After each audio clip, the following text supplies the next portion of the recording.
পেতলের জিনিস নেই সব। বলছি তোমার মা যখন আরো বৃদ্ধ হবে তখন তার শক্তি থাকবে না তো, তখন কি করবো? তখন বৌমা বলবে কাপা চৌপুর দিয়ে মা কেন ঠাকুরের বাসনগুলো দেখতে ভালো লাগে না, ছোট্ট ছোট্ট ছোট্ট মাজতে দেয় না, তুমিও করবে। ঠাকুরের বাসন মাজতে দেয় না।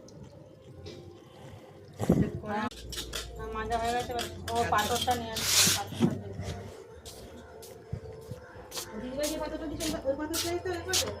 হ্যাঁ দিদিভাই যে পাথরটা নিয়ে এসে ওই পাথরটা দিচ্ছে, দিদিভাই যে সবাই থেকে নিয়ে এসছে দেখার জন্য, আমাদের ঠাকুরের জন্য আমাদের দেবে না না ঠিক আছে, পাথর পড়ে গেলে একদম হাত থেকে ভেঙে যাবো, খারাপ।